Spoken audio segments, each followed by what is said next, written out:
This is CGTN, China Global Television Network.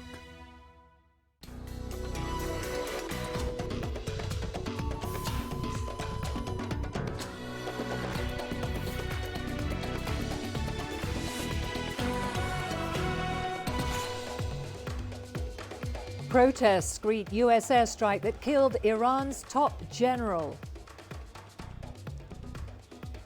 Nigeria's military fends off Boko Haram attack in Adamawa state. And Turkish troops deployment could hinder political solution to Libya crisis. Hello and welcome to Africa Live, only on CGTN. I'm Karen Roberts in Nairobi. Hannah joins me now with all your business headlines. Over to you. Thank you so much, Karen. Coming up in your business news. Global oil prices jumped nearly 3% following a U.S. airstrike in Iraq. And farmers in Africa embrace technology and innovation to boost yields. That and more coming up later on in the program with your business news. Now let's take it over to you, Karen. Thank you very much, Hannah. We begin with the U.S. airstrike in Iraq. One of the most powerful generals from neighboring Iran was among the fatalities at Baghdad International Airport. And now Iranian Supreme Leader Ayatollah Khamenei is vowing revenge against those who killed the Quds commander. Qasem Soleimani, the Pentagon says U.S. President Donald Trump ordered the strike, a move aimed at deterring future Iranian attacks. The Iraqi military says at least 8 people were killed, including Iraqi militia commander Abu Mahdi al-Mohandes. Our correspondent, Jagruti Dave, has more from Washington. The Department of Defense has announced that the U.S. is responsible for the airstrikes that killed the Quds force commander, Iranian force commander Soleimani, Commander Soleimani. This is a momentous event. This is the killing of an extremely important Iranian figure, which the Department of Defense statement says was done under the instruction of President Donald Trump. They say that Soleimani was actively developing plans to attack American diplomats and service members in Iraq and the region, and the strikes was aimed at deterring future Iranian plans. And this is ramifications for the region are endless here. Many people say that Iraq has not seen tension this strong since the end of the Iraq War in 2011. Some people say that some analysts are saying that this is the closest that the US and Iran have gotten to outright war, which is absolutely momentous. So far, there have been threats on either side. The Defense Secretary Mark Esper has been talking about a game changer and preemptive strikes. Well, this is a serious preemptive strike, according to the Department of Defense. They are expecting Iranian responses. The embassy is going to be on high alert after this. It is expected that American service personnel and officials could be at risk from retaliation, and their security will be a top priority. And as I say, protests at the embassy only yesterday over the last few days have been stopped. The embassy is likely to see further tension and protests again. But of course,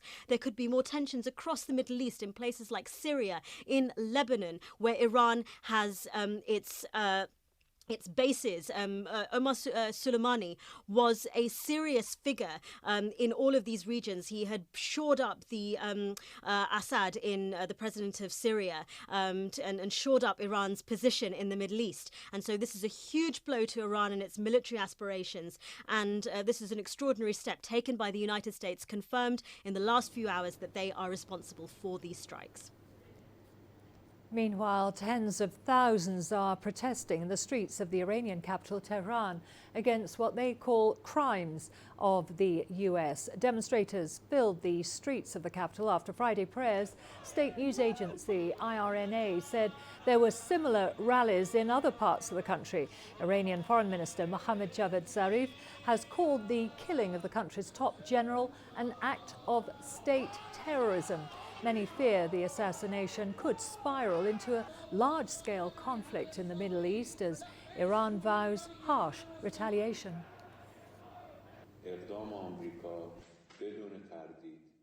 America's action, without any doubt, is an act of state terrorism and a violation of Iraq's sovereignty. It is murdering people who have dedicated their entire lives to fighting tyranny, oppression, terror, and extremism. Well, the global oil industry is also reacting to the death of Soleimani, with prices soaring by more than 4%.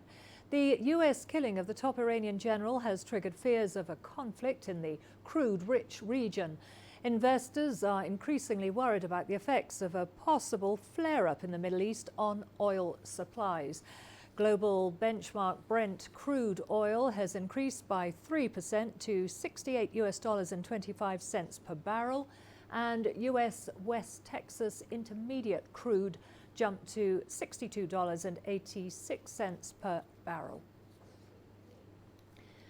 We can now cross live to Washington, D.C., where we are now joined by CGTN's Jim Spellman, and in Cairo, in Egypt, where we have CGTN's Yasser Hakim for more on our top story.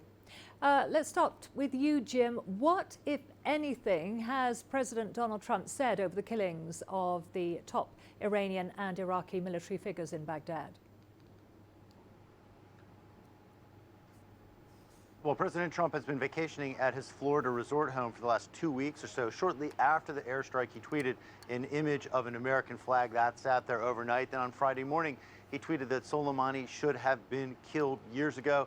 And also the Pentagon, in a statement, says that Soleimani was, quote, actively developing plans to attack American diplomats and service members in Iraq and throughout the region.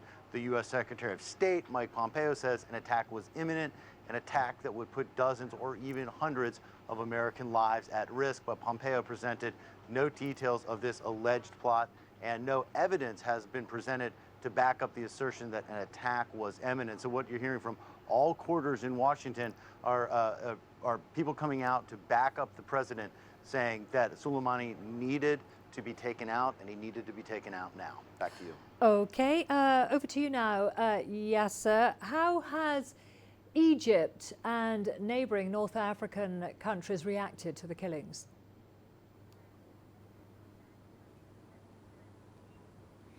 Yes, Karen, Egypt issued a statement an hour ago calling for constraint in Iraq and saying that it is concerned that this action could lead to an escalation of violence in Iraq, and has also called on regional countries to avoid interference in Iraq and any foreign interference. And by that, it does not mean the US only, but also Iran's interference in Iraq. And that the Arab countries have been suffering from foreign intervention and regional intervention, and that they should be left to decide their own future and to run their own countries. So Egypt has been calling for a peaceful result to the issues there, to the conflict, through negotiations rather than through violence, and without intervention from regional powers.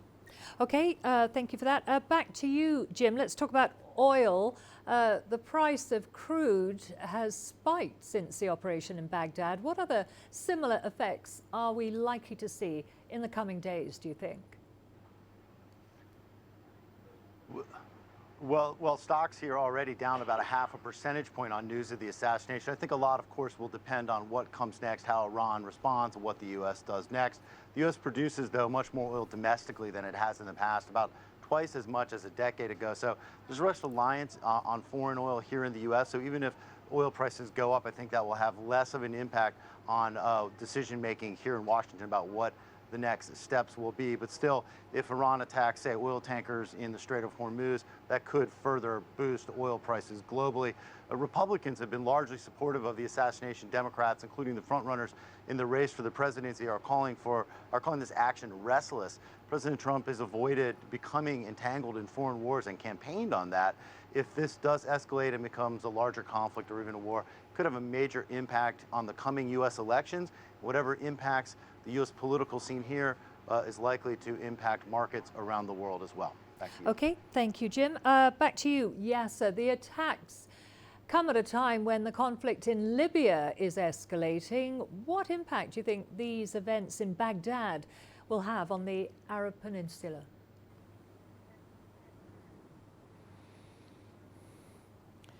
Yes, Karen, the region really can do without another escalation. And unfortunately, the situation is showing that there will be more escalation. There are fears, obviously, of Iranian retaliation, and the retaliation might not be inside Iraq. It could be even in another Arab country. Iran could target U.S. interests in Gulf countries, for example, the U.S. military bases in the Gulf countries. We can see some terrorist attacks through extremist groups that have been allied to Iran.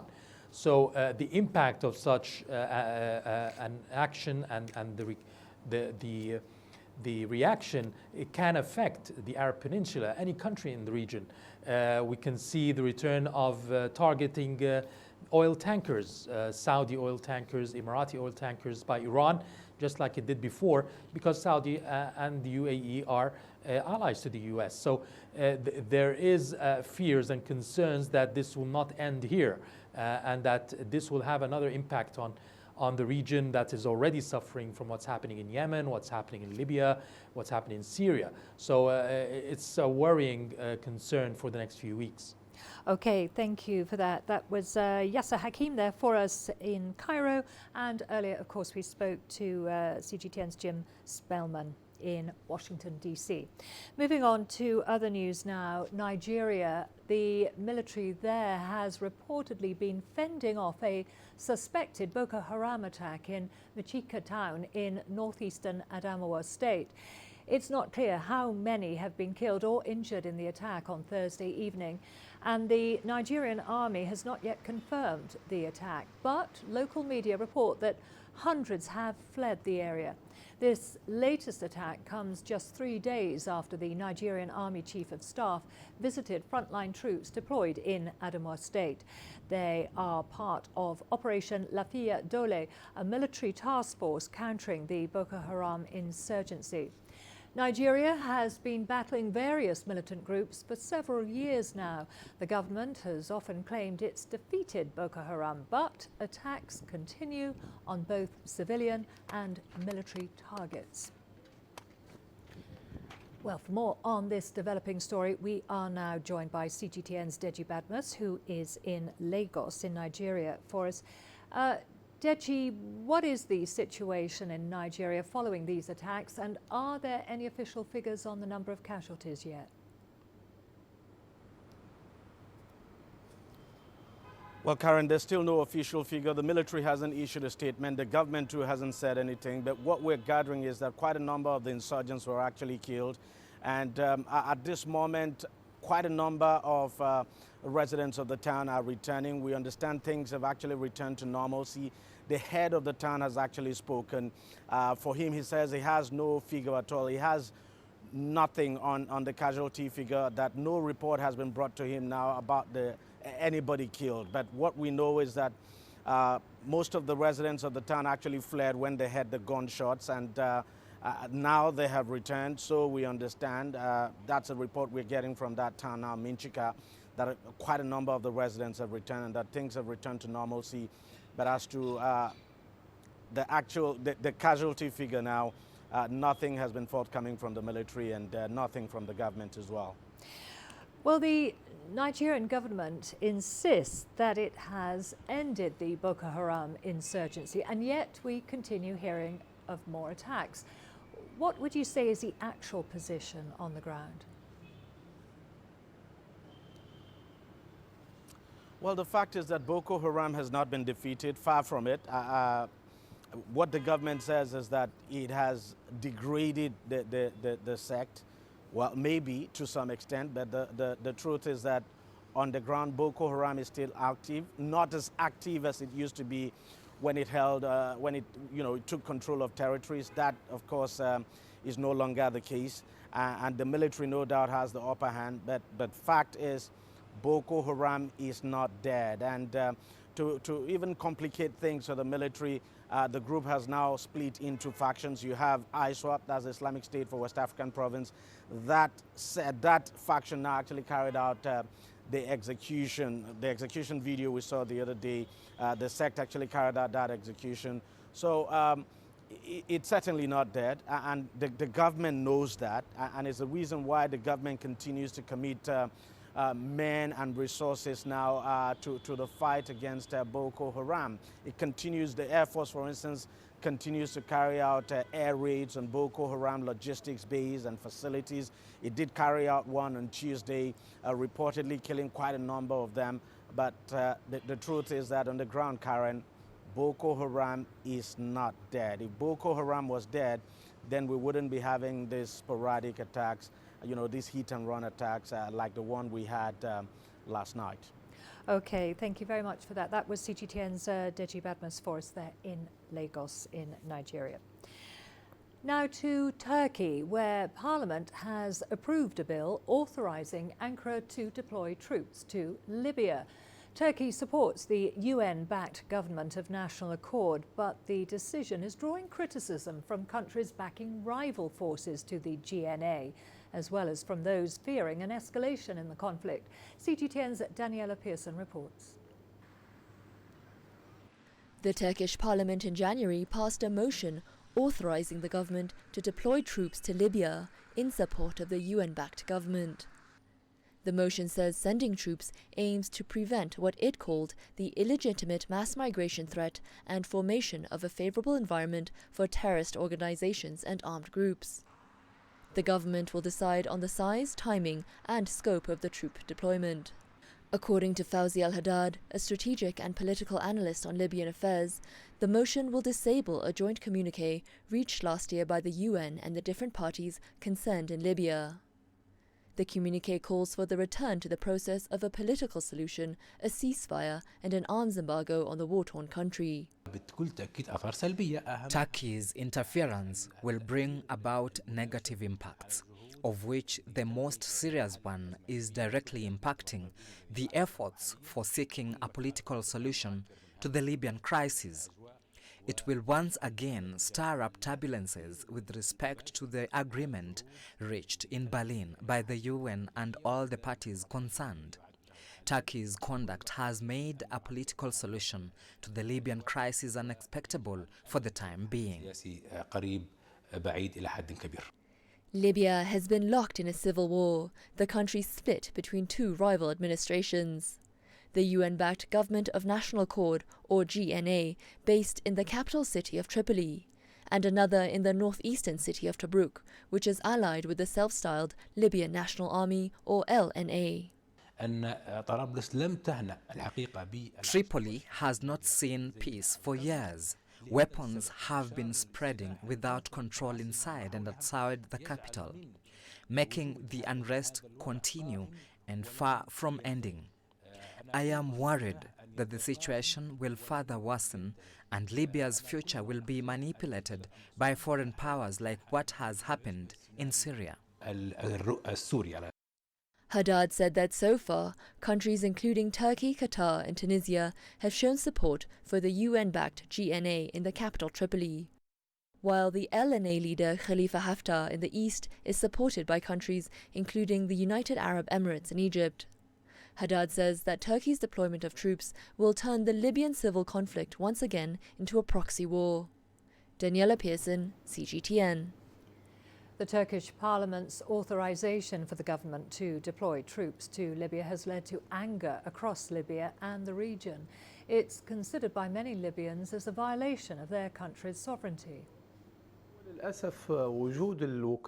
Unfortunately, it's the presence of foreign agents and sponsors in Libya that contributed mainly to Turkey's bold, direct and open intervention in Libya, whether on the political, economic or military level.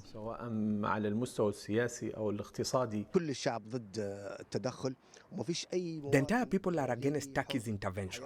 There is no Libyan citizen who will be satisfied with the intervention because it is an attack on the sovereignty of Libya and invasion to our homeland, and it is considered a violation of all international norms and agreements. This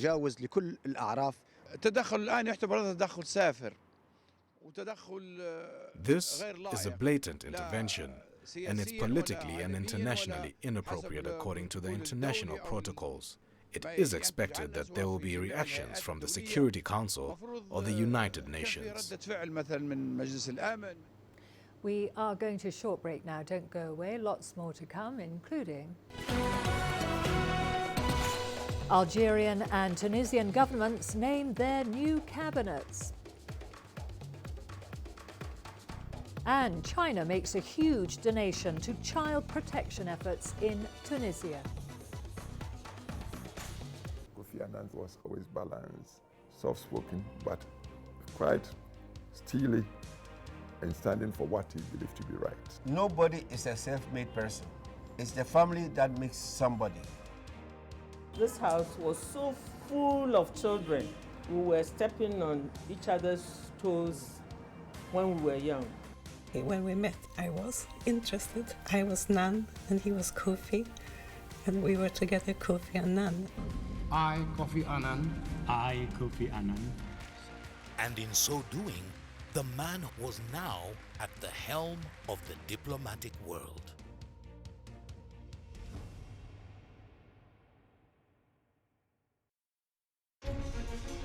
Images may appear to be identical, but looks can be deceiving.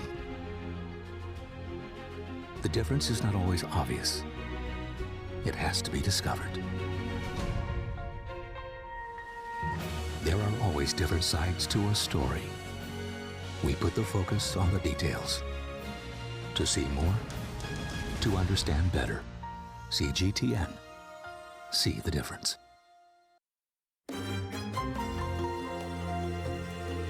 Africa Live.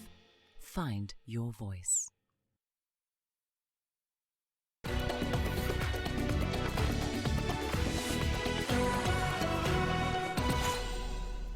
Algerian President Abdelmadjid Tebboune has unveiled his new government 2 weeks after he took office following a controversial election. The cabinet comprises 39 members whose names were announced by the presidency spokesperson on state TV. 5 women were appointed to government positions. Many of the newly appointed ministers have held positions in the former government.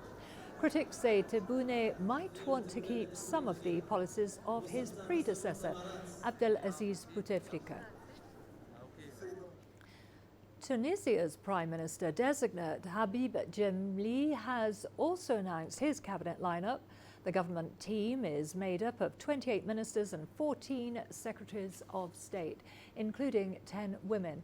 To win Parliament's confidence, Djemli must now obtain the approval of the absolute majority of MPs. CGTN's Adnan Shawashi now reports. Prime Minister-designate Habib Djemli said that the choice of his team was based on the criteria of competence, integrity, independence and management capacity.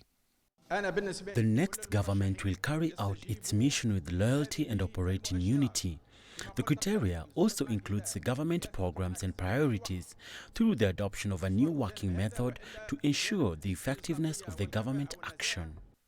President Qais Said sent a letter to the Parliament Speaker after receiving the list of cabinet members from Habib Djemli. I've insisted in this letter to the Parliament Speaker on the respect of the Constitution. Rashid Al-Ghannouchi has convened the House of People's Representatives Bureau for a meeting on Saturday to set the date for a plenary session dedicated to voting confidence in the cabinet lineup. The office of the House of the People's Representatives will react positively with all developments concerning the evaluation of the new government. The new government list includes former ministers such as Fadel Abdelkafi and Tarek Diab. The current tourism minister René Trabelsi will remain in office. In addition, the spokesperson for the counter-terrorism pole, Judge Sofiane Sliti, has been promoted to Minister of the Interior, while another judge has been appointed Defense Minister. Prime Minister-designate Habib Djemli expressed confidence in the MP's support to his cabinet in the interest of the country and to avoid any possible impact on the economy, as well as the general situation in the country, in case the list is rejected. Adnan Shawashi, CGTN, Tunis. We remain in Tunisia, where the Embassy of the People's Republic of China has granted a huge donation to the Ministry of Women, Family, Children and Seniors for the benefit of child protection institutions. This strengthens China's growing and active partnership with Tunisian authorities on social programs. CGTN's Adnan Chouachigan tells us more. The Chinese donation consists of computers and electronic equipment for the benefit of child protection institutions in different regions of the North African country. The aim of this donation is to help the ICT systems of different child protection institutions in partnership with the Ministry of Women, Family, Children and Seniors. Childhood is the future of the country. We wish to contribute to the Tunisian children's successful future. The Ministry of Women, Family, Children and Seniors voiced satisfaction at the level of partnership with the Chinese embassy in Tunis, which she said contributes to efforts to promote the child sector and combat poverty nationwide. I thank the People's Republic of China because our partnership has been reinforced at all levels. The Chinese donation is not the first. It helps the Tunisian government in its strategic projects for children. UNICEF representative in Tunis pointed out that 2019 has been a positive year for the children's sector in the country, thanks to the contribution of many stakeholders, as well as the successful partnership with China. I thank the Chinese embassy in Tunis and the Chinese government for its endless support to UNICEF and for its direct investment for the benefit of children in Tunisia. Tunisian authorities have shed light on the recent opening in regions of Hafhouz and Jandouba of new child centers equipped with computers and accommodating between 150 and 300 children. The Minister of Women, Family, Children and Seniors noted that her departments plan to provide social assistance to children from the poor and middle classes. In 2016, the ministry supported 1,800 children.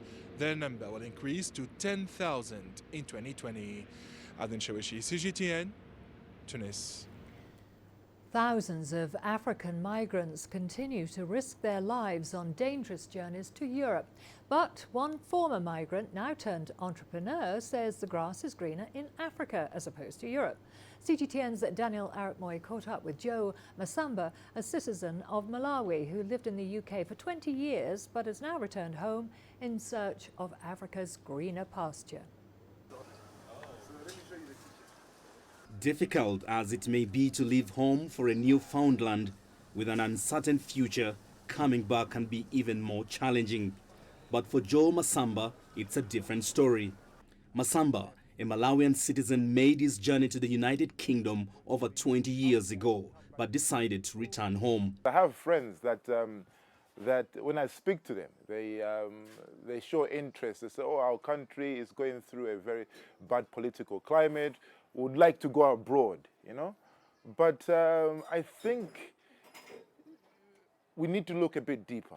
You know, here in Malawi, there's a lot of opportunities. Masamba is using his skills developed while in the UK to tap into Africa's growth story. Other foreigners are coming back in Malawi. They come to Malawi and invest.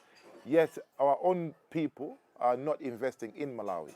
So I looked at it as a very good challenge, you know, to come back.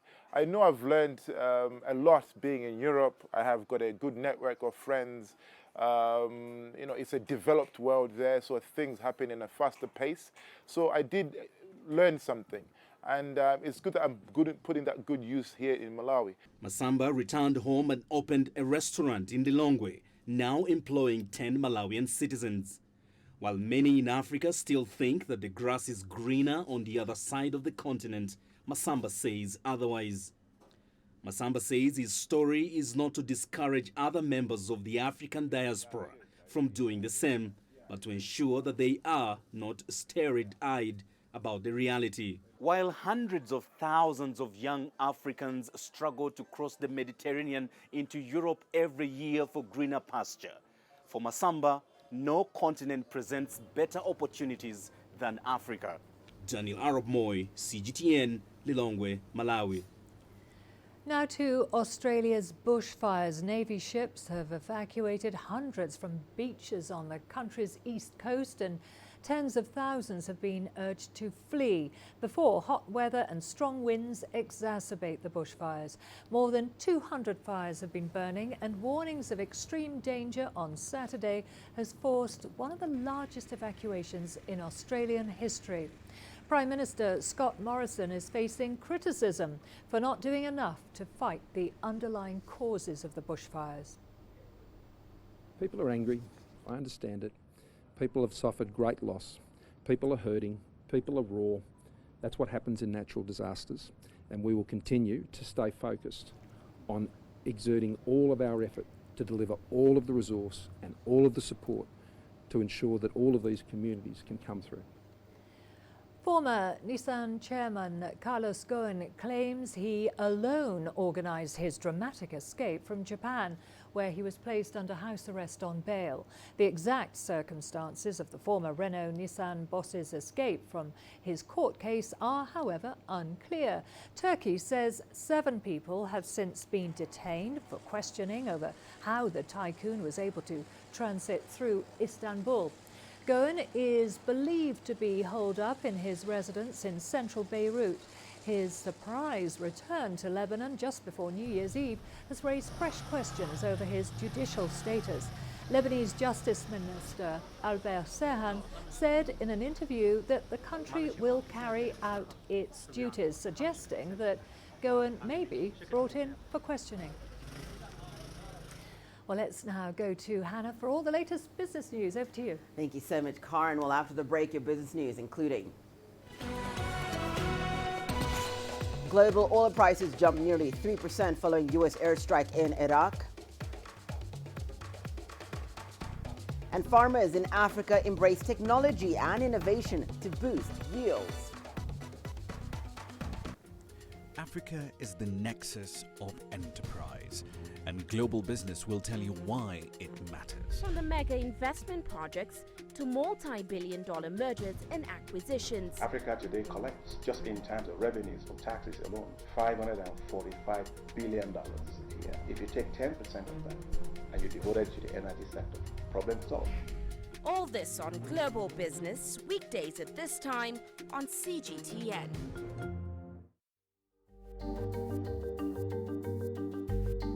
Africa Live.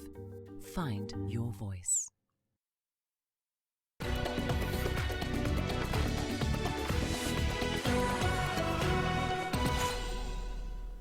Welcome back. Time now for your business news. Oil prices jumped nearly $3 on Friday after a U.S. airstrike in Baghdad killed the head of Iran's elite Quds force.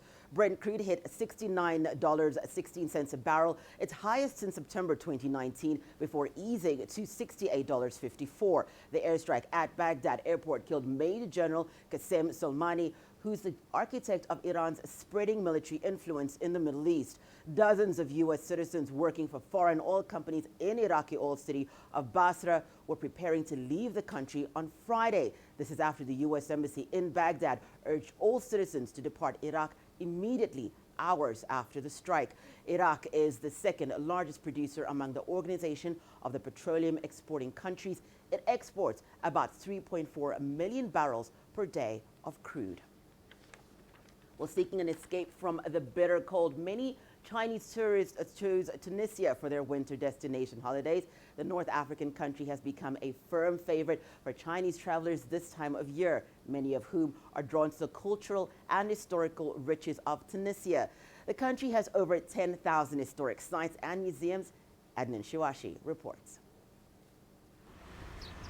Raf is a Chinese traveler who's visiting Tunisia with his friend.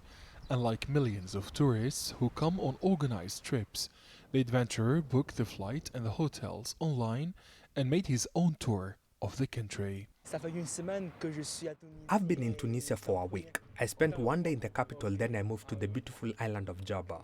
The people here are very kind and the cost of the stay is not high.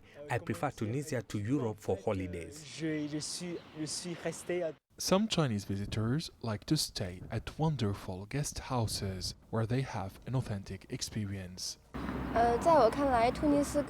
I'm discovering Tunisia for the first time. The transport is available. We can move easily across the country. I've chosen quiet places for this special period. The Ministry of Tourism has prepared a special program for visiting Chinese travelers this year. Exploring the ruins of ancient Carthage is still one of their favorite activities. The Rome-Carthage tour is fantastic. Chinese travelers like to discover these two Mediterranean civilizations. They often visit Italy, then Tunis or vice versa to learn about the history. Chinese tourists are among the best visitors who care about art and culture. According to official data, the number of Chinese visitors has quintupled since 2010 to more than 20,000 tourists until the end of December, against 5,200 tourists during the same period of 2010. According to the Tourism Department, 9,550,000 tourists have visited Tunisia in 2019. This represents an increase of about 1 million travelers compared to 2018. Tunisia's tourism earnings hit $2 billion, posting a growth of 36.6% in the same period. Aden Shawashi, CGTN, Tunis. Well, African farmers are finding new ways to boost crop yields despite unpredictable weather patterns, among other microeconomic changes. Most governments are encouraging the use of more technology, from irrigation to the use of solar-powered remote sensors, and they're urging the continent's young people to get into agribusiness, as CGTN's Terry Wangari now reports. Agriculture in Africa has seen good seasons and bad seasons over the last 20 years. A slump in global coffee prices to their lowest in nearly 13 years is raising questions about whether it's worth growing beans at all. Yosef Lema is a coffee farmer in the highlands of Ethiopia. He says the price for a kilogram of coffee beans has fallen a third to 8 birr, which is equivalent to just 29 cents in just a year, reducing his income. But Lema remains hopeful. The price of coffee has certainly gone down. However, we cannot stop growing coffee just because the price has gone down. We are not going to be lazy. Even the price of gold fluctuates in the international market, let alone coffee. It will go up at some point and then down at some point. In Cameroon, Gabriel Etta grows pepper, cucumber, and tomatoes on about 4 hectares of land. He's among a group of young farmers in the country who enrolled on the Youth Agro-Pastoral Entrepreneurship Promotion Program.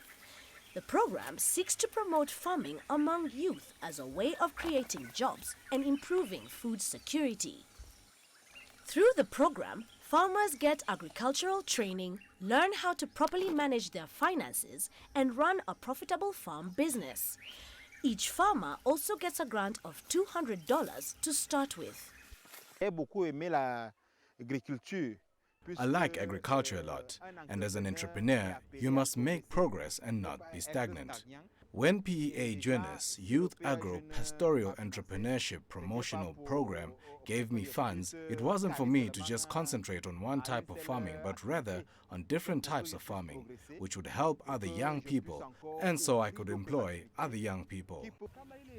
In Kenya, David Ngige set up Dejopen in Kitale, which is in the country's Rift Valley region. Dejopen is a community-based initiative that wants to find better ways of disposing organic waste generated in the town to improve soil quality in the farms. After the composting for 4 to 6 weeks, the compost is ready, and then we remove it, and then we add some calcium from eggshells, from crushed eggshells, and then from there we sieve it, and after sieving it, we package it in the bags ready for sale. Across the continent in southwestern Nigeria, suspended yams are growing in a controlled greenhouse without using soil. The technology, known as aeroponics, helps deliver a nutrient-packed mist that is sprayed into plants' roots instead of having plant roots standing in soil or water. We needed a way that was attractive to the youth, that would bring in young ones into agriculture, and also a method that is climate smart, while also pushing for what we call urban agriculture, because you realize that there is a mass exodus of people from villages to the urban center. So we need to be able to also ensure that food production can also occur in urban center.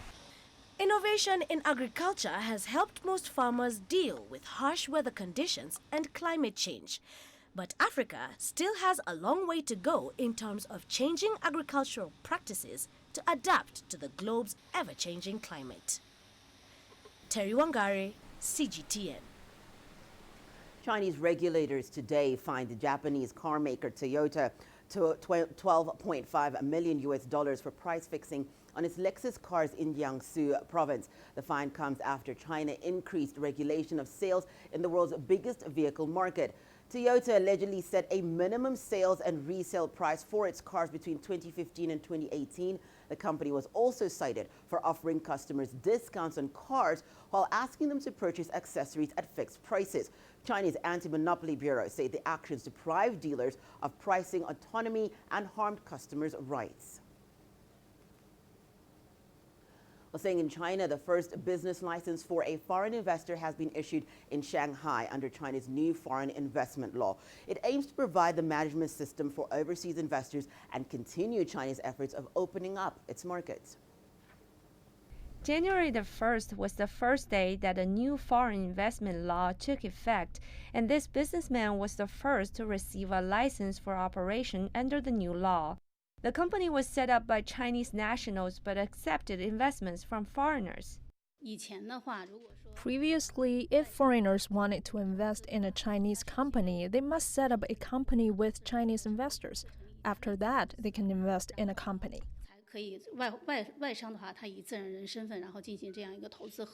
The new law eliminates such terms as Sino-Foreign Joint Company and Sino-Foreign Cooperation, as all companies will now be divided by types like limited, unlimited, and partnership enterprises that will enable equal footing between foreign and Chinese companies in terms of rights, rules, and opportunities. The biggest highlight of the new law is allowed in, if not prohibited, meaning if you're not in the negative list, you have the opportunity to go into China. The new foreign investment law spotlights China's effort to expand its opening up effort. The law's ability to attract more foreign investment will be increasingly seen in the future. Song Yaotian, CGTN. Well, a British vegan is about to bring a landmark legal action in which a court will decide for the first time whether veganism is a philosophical belief, the same as religion. Jordi Kasamjana says he was fired after disclosing that his employer had invested pension funds in firms involved in animal testing. Let's take a look. Jordi Kasamjana is drawing a lot of attention. His dismissal by his former employer, the League Against Cruel Sports, has turned into a potential court judgment over the ethical rights of veganism itself. I want to say to all our viewers, this cause is for all of us, is for everybody around the world. So online channels focusing on plant-based diets are celebrating Kasamjana's role as a champion of the movement. Veganism is growing so fast.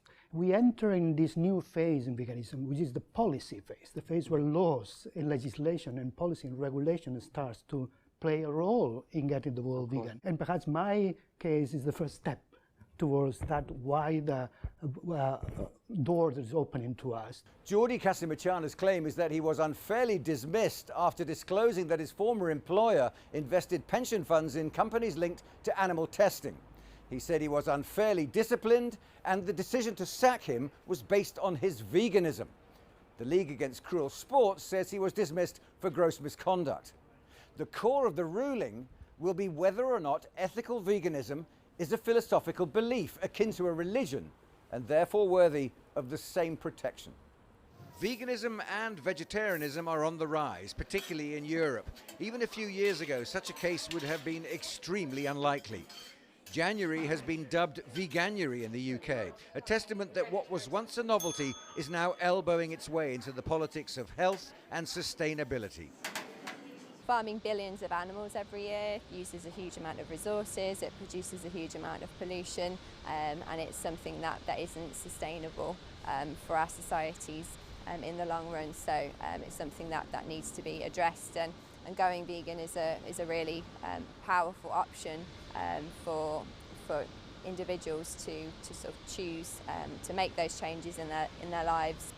The number of vegans in the UK quadrupled between 2014 and 2018. And almost half of those vegans made the change in the last 2 years. It's a trend in one direction, and a small tribunal court in Norwich may be about to recognise that. The League Against Cruel Sport says the hearing is about the protected status of veganism by law, an issue it says it doesn't contest. Andrew Wilson, CGTN, London. Well, that's it for your business news for the moment. But don't go away. I will be back for Global Business at the top of the hour, where we'll be looking at the impact of U.S. strike in Iraq on global oil prices. Prices jumped nearly $3 a barrel on Friday after the U.S. killing of Iran's top military commander in an airstrike in Iraq, which escalated tensions between the two powers. We'll cross over to New York, Washington, D.C., and Cairo for the latest. But for now, here's Karen with your current affairs. Thank you very much, Hannah. Well, we are going to a short break now. Don't go away. Lots more to come, including we look at Nigeria's cultural festival that seeks to boost country's tourism sector. The greatest journeys, the greatest sights, the greatest adventures. Here in Qanater, this weir allows the locals to walk on water. We're far more than just TV news.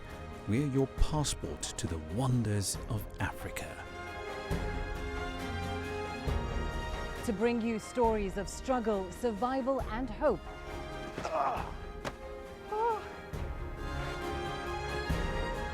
So let's explore.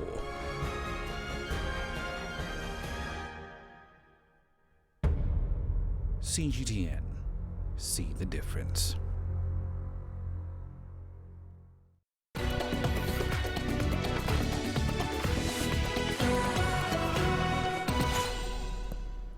The new year has begun with a variety of cultural activities across Nigeria, all aiming to create a boom in tourism.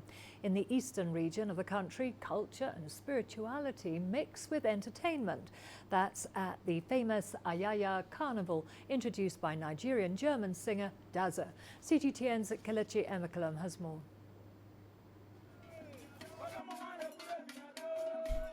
A colourful display of the rich culture of the Igbo people, the major tribe in Nigeria's southeastern region. The masquerades are a significant part of the culture, representing deities and ancestral spirits.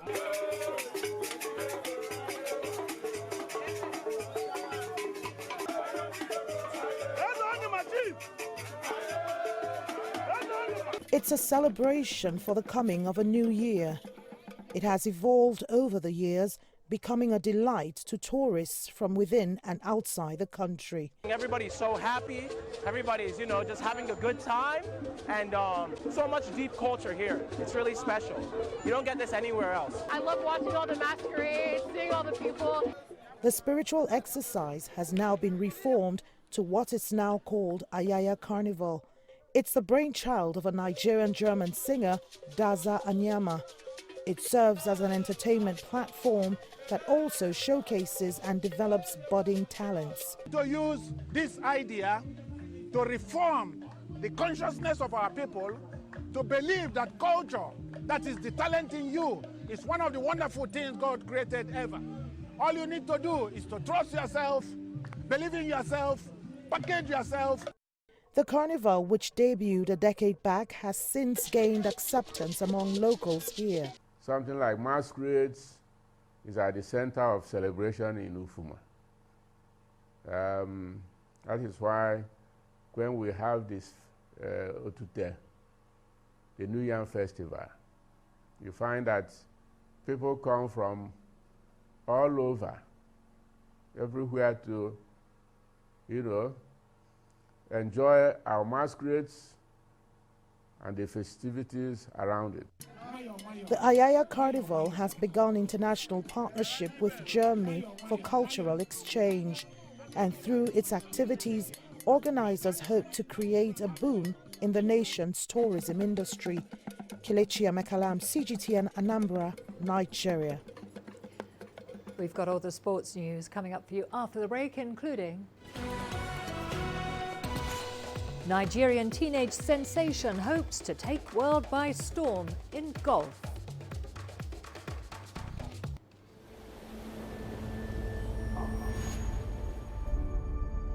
How would you create your legend?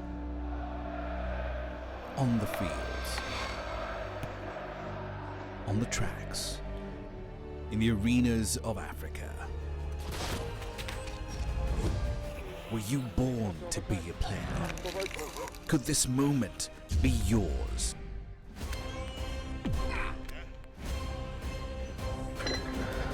Sports Scene. Find your game.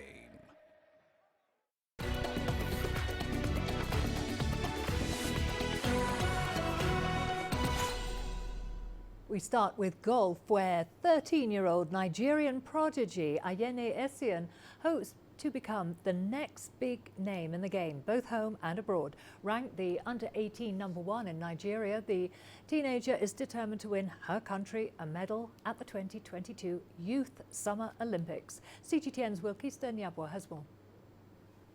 Ayene Essien was bit by the golfing bug after watching a young boy play and has now blossomed to be the under-18 #1 in Nigeria. I saw the boy playing. I wanted to take his clubs, but my dad said no. So he asked me if I wanted to play, and I said yeah. So he bought me clubs, and then I got a golf professional to train me.